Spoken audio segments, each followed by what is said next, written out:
साथियों, study battle YouTube channel में एक बार का फिर से स्वागत है।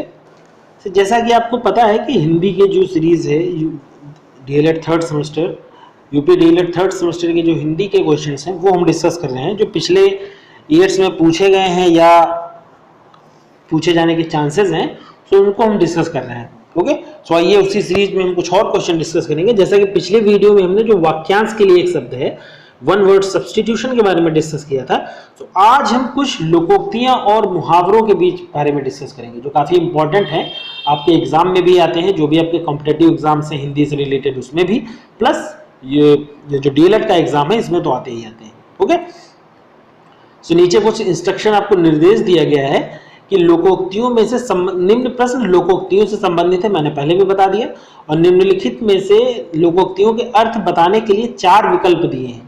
जो आपको लोकोक्ति दी है प्लस उसके 4 विकल्प दिए हैं, उसका अर्थ बताने के लिए आपको जो सबसे सटीक उत्तर लगता है, जो सबसे सही उत्तर लगता है, उस विकल्प को आपको बताना है। इसमें देखिए, सबसे पहले दिया हुआ है अधजल गगरी छलकत जाए। बहुत फेमस है, बहुत फेमस लोकोक्ति है, प्रोवर्ब इंग्लिश में हम कहते हैं। इंग्लिश में लोकोक्तियों को प्रोवर्ब्स और मुहावरों को इडियम्स कहते हैं। ओके, सो देखिए, ओछा व्यक्ति प्रदर्शन बहुत करता है, निर्धन व्यक्ति बहुत चिल्लाता है, अज्ञानी व्यक्ति सिर पीटता है, नीच व्यक्ति ऊंचा बनने का प्रयास करता है। तो देखिए, अधजल गगरी छलकत जाए मतलब कहते हैं ना, जैसे कहते हैं कि जिसको आधा ज्ञान होता है, जिसको किसी पर्टिकुलर टॉपिक के बारे में, किसी पर्टिकुलर चीज के बारे में थोड़ा बहुत ही ज्ञान होता है, वो बहुत ज्यादा उछलता है, बहुत ज्यादा जो है दिखावा करता है। तो वही है, ओछा व्यक्ति प्रदर्शन बहुत करता है, जिसको हम कहते हैं अधजल गगरी छलकत का है, छलकत जाए मतलब जब जिस गगरी में पानी कम होगा, मतलब पानी अगर कम होगा तो वो छलके की जाएगा, वही इसका मतलब है। ओछा व्यक्ति प्रदर्शन बहुत करता है। घर का जोगी जोगना आन गांव का सिद्ध। देखिए, घर का जोगी जोगना आन गांव का सिद्ध, अब इसका जो मतलब होता है ये होता है कि आपके घर में, अपने खुद के घर में आपकी बहुत ज्यादा सम्मान जो इज्जत है वो ना हो, लेकिन दूसरे कहीं किसी दूसरे के घर में, किसी दूसरे के मोहल्ले में, शहर में आप जाते हो तो आपका जो सम्मान है वो बढ़ जाता है। सो वही इसका मतलब है। घर का जोगी जोगना मतलब अपने घर का कोई सम्मानित व्यक्ति है या अपने घर की कोई चीज है, उसकी इज्जत नहीं होकर के जब वो किसी और के घर जाता है, जब या किसी और के घर में जब आप वही चीज देखते हो तो उसको आप ज्यादा अच्छा कहते हो।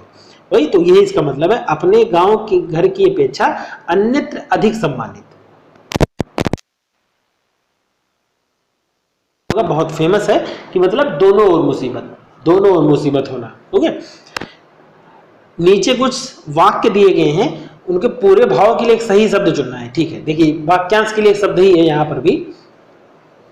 देखिए, जिसे जाना न जा सके, जिसे जाना न जा सके अज्ञेय, उसके लिए जो अगर जिसे जाना जा सके वो ज्ञेय हो जाएगा, और जिसको जाना न जा सके वो अज्ञेय हो जाएगा।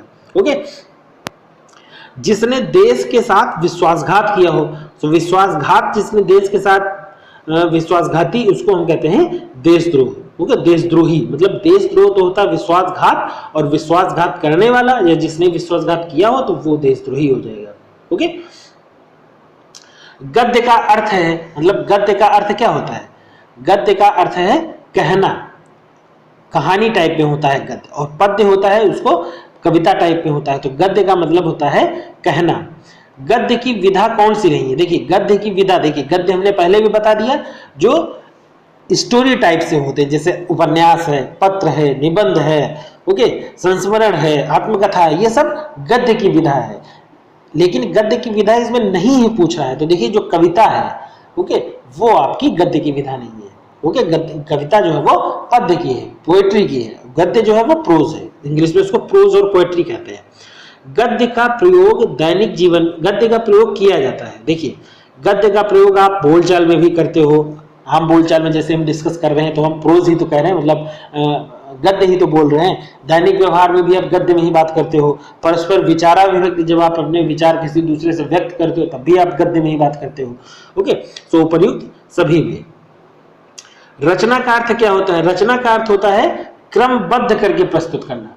ओके, क्रमबद्ध, उस पर क्रमबद्धता होनी चाहिए। ओके,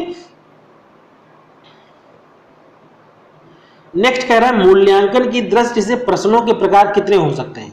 मूल्यांकन की दृष्टि से प्रश्न के प्रकार जो है वो 3 तरह के हो सकते हैं। अब ये आपके सिलेबस से थोड़ा डिफरेंट है, ये डीएलएड थर्ड सेमेस्टर का जो सिलेबस है उससे रिलेटेड कुछ क्वेश्चंस है इसमें। देखिए, मूल्यांकन की दृष्टि से प्रश्नों के प्रकार कितने हो सकते हैं? 3 प्रकार के होते हैं प्रश्न। ओके, अब डिस्क्रिप्टिव जो हम डिस्कस करेंगे तब इसके प्रकारों में भी डिस्कस कर देंगे हम आपके। रचना के आधार पर क्रिया के कितने प्रकार होते हैं? रचना के आधार पर जो क्रिया के प्रकार है वो 5 प्रकार है। ओके, ये भी हम डिस्कस करेंगे बाद में। अभिवृत्ति उद्देश्य से तात्पर्य क्या है? अभिवृत्ति के जो उद्देश्य, अभिवृत्ति का मतलब है सीखना, अभिवृत्ति का मतलब होता है, अभिवृत्ति जो आपकी है सो छात्रों का उद्देश्य से क्या तात्पर्य है? छात्र कहानी तैयार करना, छात्र आदर्शों के प्रति उचित अभिवृद्धि रखेगा, छात्र कहानी सुन सकेगा, छात्र पढ़ सकेगा। अभिवृत्ति उद्देश्य से तात्पर्य है कि छात्र जो है वो आदर्शों के प्रति उचित अभिवृत्ति रखेगा। ओके, अभिरुचि का उद्देश्य से, अभिरुचि उद्देश्य से क्या तात्पर्य है? छात्र में। देखो, अभिवृत्ति उद्देश्य का जो तात्पर्य है वो पर्टिकुलरली वो छात्र में पूछ रहा है। सो कहानी पढ़ने हेतु, निबंध पढ़ने हेतु, लिखने हेतु रुचि उत्पन्न करना, या फिर उपरोक्त सभी, या फिर पुस्तकें पढ़ने के लिए अभिवृत्ति उत्पन्न करना। तो अभिरुचि उद्देश्य से तात्पर्य है कि उसमें पुस्तकें पढ़ने के लिए अभिरुचि उत्पन्न करना। देखिए, मुझे तो यहाँ पे लग रहा है इसमें आ सही दिया हुआ है, लेकिन मुझे सी जो द ऑप्शन है उपरोक्त सभी ही सही लग रहा है, क्योंकि अभिरुचि उद्देश्य से तात्पर्य, अभिरुचि का मतलब केवल पुस्तकें थोड़े, वो पुस्तकों में कहानी भी पढ़ सकता है, निबंध भी पढ़ सकता है। ओके, निबंध पढ़ने हेतु, निबंध पढ़ने व लिखने हेतु रुचि उत्पन्न करना, कहानी पढ़ने हेतु रुचि उत्पन्न करना, पुस्तकें पढ़ने के लिए अभिरुचि उत्पन्न करना। अभिरुचि का मतलब उद्देश्य से क्या तात्पर्य? देखिए, इसको देखना पड़ेगा कि आपके जो टॉपिक है उस टॉपिक में इसका जो कॉन्टेक्स्ट है, किस कॉन्टेक्स्ट में पूछ रहा है, उस कॉन्टेक्स्ट को देखना पड़ेगा, किस संदर्भ में पूछ रहा है। देखिए, अभिरुचि अगर जनरली अभिरुचि को पूछा जाएगा तो उसमें आपका पुस्तकें, कहानी, निबंध, लेकिन जो कि निबंध, कहानी, कविताएं ये सब पुस्तकों में ही दी रहती है। सो पुस्तकें पढ़ने के लिए अभिरुचि उत्पन्न करना भी सही हो सकता है, लेकिन जनरली अगर हम बात करें एक साधारण वे में, तो साधारणतया इसका उपरोक्त सभी ऑप्शन सही होना चाहिए। मैं देख लूंगा, देख के बता दूंगा आपको, अभी आप आ ही मान के चलिए, लेकिन मैं इसको कंठस्थ कर दूंगा आपको। ओके, भाषा प्रमुख भाषाई कौशल कितने प्रकार के होते हैं? अब प्रमुख भाषाई कौशल जो है वो 4 है। अब इनके हम डिटेल में नहीं जा रहे क्योंकि फिर वीडियो लंबी हो जाएगा, फिर हम आपको आगे डिस्क्रिप्टिव जब कराएंगे तो बता देंगे इसमें। वाचन क्या है? देखिए, वाचन का मतलब होता है बोलना, वाचन का अर्थ है बोलना। सो ऑप्शन द इसमें सही होगा। जैसे कहते हैं ना, मौन वाचन, ससुर वाचन, धीरे धीरे बोलिए, तो धीरे धीरे बोलने को ये वाचन कहते हैं। तेज बोलेंगे, धीरे बोलेंगे, ये उसके प्रकार हो गए। वाचन के प्रकार माने जाते हैं। देखिए, वाचन के 4 प्रकार हैं। ओके, ये भी हम बाद में आपको डिस्कस करेंगे डिटेल में। पाठ्य वस्तु विश्लेषण होता है। देखिए, पाठ्य वस्तु विश्लेषण होता है एक कालांश की शैक्षिक सामग्री का, एक कालांश की शैक्षिक सामग्री का पाठ्य वस्तु विश्लेषण होता है। कालांश मतलब एक समय के कुछ भाग की शैक्षिक सामग्री का, मतलब जैसे कहते हैं कालांश का मतलब हुआ कोई बड़ा टाइम पीरियड, जैसे हमने ले लिया 10 वर्ष का समय, 20 वर्ष का समय, तो 20 वर्ष के कुछ भाग का, जैसे 10 वर्ष का समय लिया तो हमने 10 वर्ष का कुछ कालांश मतलब 2 वर्ष, उसकी शैक्षिक सामग्री का पाठ्य वस्तु विश्लेषण होता है। ओके, मूल्यांकन का अर्थ क्या होता है? देखिए, मूल्यांकन जैसे हम कहते हैं ना, इवैल्यूएशन करिए, असेसमेंट करिए। सो असेसमेंट करने का मतलब होता है मापना, मतलब किसी आप पैरामीटर्स पे उसको मापोगे ना, किसी कुछ पैरामीटर्स हम बताते हैं कि इन पैरामीटर से उन पैरामीटर्स पे आपको इनका मापन करना है। ओके, सो मूल्यांकन का अर्थ होता है मापना। मूल्यांकन की प्रविधि निम्न में से कौन सी है? देखिए, असेसमेंट की प्रविधि जो है इसमें कौन कौन सी हो सकती है? आप प्रश्नोत्तरी मतलब प्रश्न पूछ के मूल्यांकन कर सकते हो, इंटरव्यू साक्षात्कार के द्वारा मूल्यांकन कर सकते हो, निरीक्षण कर सकते हो टेस्ट के द्वारा। ओके, उपरोक्त सभी, तो उपरोक्त सभी जो है यहाँ पे वो आपका सही उत्तर होगा। नेक्स्ट कह रहा है, मैंने कहा था मेरा विचार है कि पाठशाला के जीवन में अंतिम वर्ष तक लिखित कार्य की अपेक्षा मौखिक कार्य अधिक उपयोगी सिद्ध होता है। देखिए, ये कथन यहाँ पे दिया हुआ है और ये आपको कथन बताना है कि किसका है। तो ये कथन जो दिया हुआ है कि मेरा विचार है कि पाठशाला के जीवन में अंतिम वर्ष तक लिखित कार्य की अपेक्षा मौखिक कार्य उपयोगी सिद्ध होता है। तो ये कथन जो है वो लिम्बार्ड का है। ओके, लिम्बार्ड का ये कथन दिया हुआ है यहाँ पे। साहित्य में रुचि उत्पन्न की जा सकती है।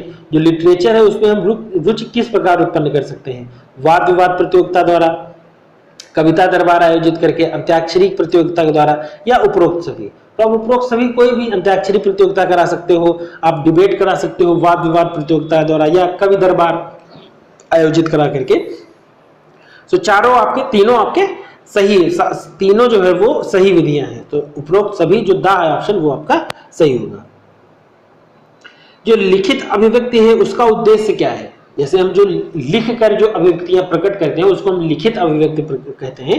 तो लिखित अभिव्यक्ति का उद्देश्य क्या होता है कि स्वतः लेखन में रुचि उत्पन्न करना। अगर आप लिखित अभिव्यक्ति का जो पर्पज है कि आप खुद से लिखने की प्रैक्टिस करिए, खुद से लिखने में रुचि लीजिए, शब्दकोश में वृद्धि। जब आप खूब ज्यादा सारा लिखोगे, स्वतः सेल्फ राइटिंग करोगे, खुद लिखोगे, तो आप तरह तरह के नए वर्ड्स को सीखोगे। श्रुत लेखन, आप सुनकर लिखने की कोशिश करोगे। जैसे होता है ना कि आप जैसे रेडियो पे, ट्रांजिस्टर्स पे या टीवी पे भी, टीवी पे आप देख तो रहे हो लेकिन आप सुन भी रहे हो, तो सुन करके आप अपनी भाषा में उसको लिखिए। सो तीनों जो है आपके वो सही है इसमें। तो उपरोक्त सभी जो है वो सही उत्तर हो जाएगा। भाषाई कौशल नहीं है, निम्न में से कौन सा भाषाई कौशल नहीं है? पठन, वाचन, लेखन या गद्य। देखिए, गद्य तो एक विधा है। ओके, गद्य जो है वो भाषा की एक विधा है, लेकिन जो कौशल है वो लिखना है, पढ़ना है, बोलना है। बोलने में भी है कि आप धीरे धीरे बोलिए, तेज तेज बोलिए। तो ये सब भाषाई कौशल है, लेकिन पद्य और गद्य जो है ये भाषा की विधाएं हैं। ओके, सब कंफ्यूज मत होइएगा इसमें। अब देखिए, ये क्वेश्चन भी इस तरह के खूब सारे आते हैं कि कौन सी वर्तनी शुद्ध होगी। वर्तनी वाले क्वेश्चन जो है वो काफी माइन्यूट, बहुत माइन्यूट होते हैं। आपको 4 ऑप्शन दिए रहेंगे, चारों जैसे लिखा रहेगा ना कि निम्न शब्द की वर्तनी शुद्ध करिए, निम्न वाक्य में कौन सा शब्द शुद्ध है, कौन सा वर्तनी की दृष्टि से शुद्ध है। तो इस तरह के बहुत सारे क्वेश्चन आते हैं। ओके, सो आपको उसमें कुछ रूल्स भी हैं, वो रूल्स भी हम डिस्कस करेंगे कभी एक आपके जो कॉम्पिटेटिव एग्जाम्स है वहां पे तो जनरली आता है। सो कौन सी वर्तनी शुद्ध होगी? यहाँ पे देखिए, अब त्याज्य दिया हुआ है और आपको बताना है कि त्याज्य के ही 4 विकल्प दिए हैं, आपको बताना है कौन सा सही होगा। ओके, सो आप कुछ तो है, कुछ जो शुद्ध है करने वाले वो तो है, कुछ रूल्स है उनके बेसिस पे आप करते हो, और कुछ है आप देख के ही कर सकते हो। देखिए, त्याज्य को कभी आप लिखा देखे हो अगर, तो त्याज और फिर जा जो है वो आधा है, जा पे हम कम फोकस कर रहे हैं। इसी तरह आधेता जो है, आधता, उस पर भी कम फोकस कर रहे हैं। त्याज्य मतलब या पे ज्यादा फोकस है, त्याज्य। ओके, या और या जो पहले या है बाद है, ये दोनों पे ज्यादा फोकस है, और आधा ता और आधा जा पे कम फोकस है। इस वजह से ये दोनों शब्द जो अक्षर है वो आधे लिखे हुए हैं। ओके, तो सही जो शुद्धि होगी यहाँ पे, जो शुद्ध है वो त्याज्य है, आधा। ऑप्शन सा जो है वो सही होगा। जो प्रधान कौशल है, मतलब जो मेन चीफ कौशल है आपका, मेन कौशल जो स्किल है वो कौन सी है? सुनना और बोलना। ओके, बाकी सुनना, पढ़ना, लिखना और बोलना, सुनना और लिखना, लेकिन जो सुनो और बोलो, पहले आप सुनिए किसी चीज को फिर बोलिए, तो ये आपका जो प्रधान कौशल है। ओके, नेक्स्ट कह रहा है, यहां पे भी एक स्टेटमेंट दिया हुआ है, आपको बताना है कि ये स्टेटमेंट जो है वो किसने कहा हुआ है। तो देखिए, स्टेटमेंट है, मानव अपने भावों को ध्वन्यात्मक रूप से प्रकट करता है, उसे मौखिक रूप में प्रकट करता है, उसे मौखिक अभिव्यक्ति कहते हैं। ओके, तो मानव जब अपने विचारों या भावों को ध्वन्यात्मक रूप से मतलब बोलकर या उसे मौखिक रूप में प्रकट करता है तो उसे मौखिक अभिव्यक्ति कहते हैं। ओके, तो ये जो कथन है ये किसने कहा हुआ है? तो ये कथन जो कहा गया है ये रमन बिहारी लाल ने कहा हुआ है। ओके, ये कथन इन्हीं का है। मौखिक अभिव्यक्ति में क्या नहीं आता है? निम्न में से कौन सा है जो मौखिक अभिव्यक्ति में नहीं आएगा? वार्तालाप, भाषण, पत्र लेखन, कविता लेखन। अब देखिए, इसमें थोड़ा सा कंफ्यूजन था, इसीलिए मैंने इसको टिक किया हुआ है, मतलब क्वेश्चन मार्क लगा के रखा हुआ है। देखिए, मौखिक अभिव्यक्ति में आपका वार्तालाप तो आएगा ही, क्योंकि जब आप वार्तालाप करते हो तो मौखिक ही ओरल करते हो, ऐसा तो है नहीं कि आप बुक से या कॉपी से या मोबाइल से देख के बात करते हो। भाषण जो है वो भी आप मौखिक रूप से देते हो, तो ये दोनों तो ऑप्शन सही है। मतलब निम्न में कौन सा मौखिक अभिव्यक्ति में नहीं आता है? तो मौखिक अभिव्यक्ति में वार्तालाप और भाषण तो आएगा, लेकिन कविता लेखन और पत्र लेखन तो इसमें तो दे ही दिया हुआ है कि लेखन है। तो इसमें से मुझे थोड़ा कंफ्यूजन था कि कौन सा इसमें से सही किया जाए। सो कविता लेखन तो मौखिक अभिव्यक्ति में तो पत्र लेखन और कविता लेखन दोनों आ जाएगा। ओके, कि मौखिक अभिव्यक्ति में नहीं है, आता है, इसमें दोनों आ जाएंगे। तो मैं कंफ्यूजन थोड़ा इसमें कौन सा सही होगा। ओके, ये थोड़ा कंफ्यूजिंग इसलिए है और थोड़ा डाउट वाला भी क्वेश्चन होगा। ओके, क्योंकि दो ऑप्शन इसमें सही लग रहे हैं, सा भी सही लग रहा है, दा भी सही लग रहा है। ओके, अभिव्यक्ति का उद्देश्य क्या होता है? देखिए, अभिव्यक्ति का उद्देश्य होता है, अभिव्यक्ति को इंग्लिश में अगर कहें तो कहते हैं एक्सप्रेशन, कैसे आप एक्सप्रेस करते हो चीजों को। भाषा और साहित्य में रुचि विकास, बोलने की योग्यता, लिखने की योग्यता, तो सारा कुछ है। अभिव्यक्ति जब आप करोगे, जब आप कुछ एक्सप्रेस करोगे तो बोलोगे भी आप, तो उससे बोलने की जो स्किल है वो डेवलप होगी। कुछ आप अगर लिख के बोल रहे हो तो लिखने की जो राइटिंग एबिलिटी है वो आपकी बढ़ेगी। भाषा और साहित्य में रुचि का विकास, ऑब्वियसली जब आप बोलने ज्यादा बोलोगे, ज्यादा एक्सप्रेस करोगे किसी चीज को, ज्यादा अभिव्यक्ति करोगे, तो उसमें आपका भाषा और साहित्य में रुचि का भी विकास होगा, क्योंकि आप वहां से कुछ तथ्य ढूंढोगे, कुछ तर्क कर सकते हो। सो ऑप्शन जो दा है, मतलब सारे ऑप्शन आपके इसमें सही है, मतलब ऑप्शन दा जो है उपरोक्त तो सभी वो सही है। मौखिक अभिव्यक्ति की विशेषताएं हैं। मौखिक अभिव्यक्ति की कौन सी विशेषता है? शुद्ध उच्चारण, सही है, शुद्ध उच्चारण, आपका जो उच्चारण है वो शुद्ध हो जाएगा। शुद्ध भाषा की अभिव्यक्ति, आप में भाषा बोलते वक्त जो अशुद्धियां रह जाती हैं वो सही हो जाएंगी। सशक्त भाषा, भाषा को आप सशक्त कर सकते हो, भाषा में थोड़ा कठिन, जटिल आप क्लिष्ट बना सकते हो भाषा को, अगर आप क्लिष्ट बनाना चाहो, सरल बनाना चाहो, जैसा भी रिक्वायरमेंट हो, आवश्यकता अनुरूप आप सशक्त भाषा कर सकते हो। तो उपरोक्त सभी जो है यहाँ पे आपका सही होगा। ओके, तो ये हिंदी के कुछ और क्वेश्चन हुए, ये जो आपके डीएलएड थर्ड सेमेस्टर में टॉपिक्स हैं उससे भी रिलेटेड कुछ क्वेश्चंस थे, और शुरुआत में जो हमने क्वेश्चन डिस्कस किए वो कुछ लोकोक्तियों के थे। ओके, तो ये हम कुछ अगले वीडियो में इसी तरह के कुछ और क्वेश्चन डिस्कस करेंगे। Okay, thank you.